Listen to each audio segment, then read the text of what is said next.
दोस्तों, आप सभी का स्वागत है हमारे YouTube चैनल माइटी पाश्चरल कम्युनिटी पर। आज की इस वीडियो में हम बात करेंगे भारत की गडरिया जाति और उससे संबंधित 5 बड़े राजवंशों के बारे में, जिन्होंने न केवल भारत भूमि की रक्षा की अपितु भारत की सीमाओं का बाहरी राज्यों में विस्तार भी किया, भारत की प्राचीन कला एवं संस्कृति व सनातन धर्म का संरक्षण किया, साथ ही जिनके इतिहास को आज भी पूरे भारतवर्ष में गर्व के साथ पढ़ाया जाता है, बताया जाता है। दोस्तों, यह वीडियो पूरी तरह से प्रमाणित तथ्यों पर आधारित है और किन किन चीज़ों का इस वीडियो को बनाने के लिए हमने प्रयोग किया है, वो कौन से साधन है, उनकी जानकारी आपको मैं नीचे डिस्क्रिप्शन में दे दूंगा, वहाँ से आप स्वयं भी पढ़ के जान सकते हैं। तो वीडियो को शुरू करने से पहले दोस्तों, अगर आपने हमारे YouTube चैनल को अभी तक सब्सक्राइब नहीं किया है तो सब्सक्राइब कर लीजिए। वीडियो को ज़्यादा से ज़्यादा लोगों के बीच शेयर कीजिए ताकि ये जानकारी बाकी लोगों तक भी पहुँचे, और वीडियो को लाइक करना और साथ ही साथ बेल आइकन को दबाना मत भूलिएगा, क्योंकि भविष्य में हमारे YouTube चैनल की वीडियो अगर आपको देखनी है तो उसके लिए बेल आइकन को आपको दबाना पड़ेगा। उसकी जानकारी फिर आपको नोटिफिकेशन के माध्यम से मिलती रहेगी। दोस्तों, अभी तक जो जानकारी हम जुटा पाए हैं उसके अनुसार भारतीय गडरियों ने जो सबसे पहला राजवंश दिया उसका नाम है मौर्य साम्राज्य। अकॉर्डिंग टू चाणक्य, अगर हम चाणक्य के अनुसार देखें तो चाणक्य का कहना है कि इस राजवंश का पहला राजा, संस्थापक राजा चंद्रगुप्त मौर्य, जो कि एक धनगर गडरिया था।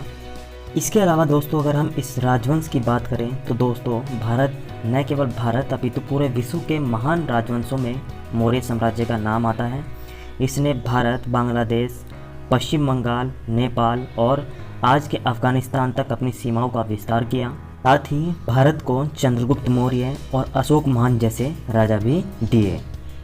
दोस्तों, भारत के गडरियों की मौर्य शाखा जब भारत पर शासन कर रही थी तो इनके सीमा विस्तार को देखकर कहा जाता है कि इन्होंने ही भारत को अखंड स्वरूप प्रदान किया, और न केवल अखंड स्वरूप प्रदान किया अपितु भारत को बाहरी यूनानियों से भी रक्षा की, जो सिकंदर के आक्रमण के बाद भारत पर अपनी नज़र बनाए हुए थे।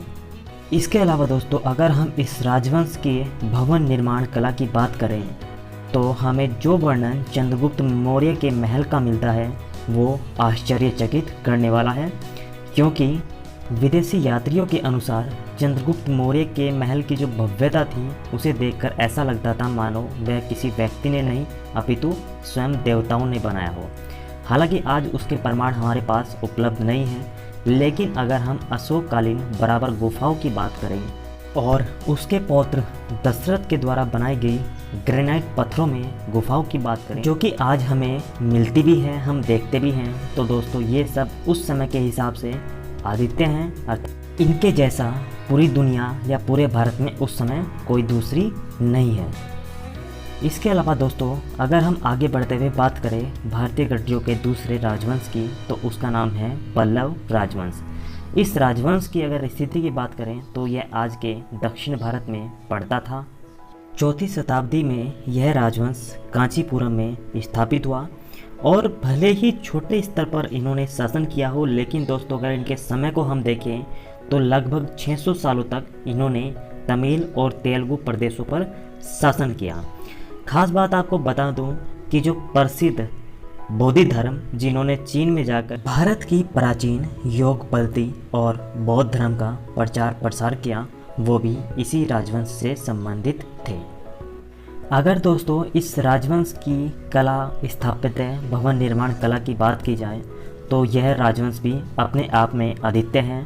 इन्होंने ढेर सारे मंदिर बनवाए। भारतीय गडरियों की इस शाखा ने दक्षिण भारत में कैलाशनाथ मंदिर, पंचरथ मंदिर, सौर मंदिर और विश्व प्रसिद्ध महिषासुरमर्दिनी जैसी गुफाओं का निर्माण कराया, जो आज पूरे विश्व में अद्वितीय है, और न केवल अद्वितीय हैं अपितु आज विश्व भर से सैलानी अर्थात पर्यटक उन्हें देखने आते हैं। इस तरह पल्लव राजवंश के कारण आज पूरे भारत का विश्व में विशेष स्थान है। वीडियो में आगे बढ़ते हुए अब हम बात करते हैं भारतीय गडरिया समुदाय के तीसरे बड़े राजवंश के बारे में, जिसका नाम है पाल राजवंश। पाल राजवंश की अगर हम बात करें तो दोस्तों यह प्राचीन काल में और पूर्व मध्य काल में उत्तर भारत का सबसे अधिक शक्तिशाली राजवंश था। पाल राजाओं ने लगभग 600 साल तक पूरे उत्तर भारत पर शासन किया। मूलतः अगर धर्म के अनुसार देखें तो पाल राजा हिंदू थे, लेकिन उन्होंने बड़ी संख्या में बौद्धों को भी संरक्षण दिया और माना जाता है कि पाल राजाओं के शासन में ही बौद्ध धर्म भारत में सबसे उच्चतर स्थान पर पहुंचा और यहीं से उनका पतन भी हुआ। जब पाल राजा भारत पर शासन कर रहे थे तो इसी समय को हमारे इतिहास में राजपूत काल भी माना जाता है। लेकिन दोस्तों, आज जिन्हें हम राजपूत कहते हैं उनका इनसे कोई संबंध नहीं है, क्योंकि समय के साथ साथ शब्दावली भी बदलती रही है और उसके अर्थ में भी परिवर्तन होता रहा है। इसी अर्थ में परिवर्तन के कारण बहुत बड़ी संख्या में लोग हमेशा कंफ्यूज रहते हैं। अगर हम पाल राजाओं के युद्धों की बात करें तो दोस्तों, इसमें सबसे महत्वपूर्ण है कन्नौज के लिए त्रिपक्षीय संघर्ष। भारत के 3 प्रमुख राजवंशों के बीच चले इस लंबे युद्ध में पाल राजाओं की कई पीढ़ियों ने हिस्सा लिया और कन्नौज को पाने के लिए लगातार लड़ाइयाँ लड़ी।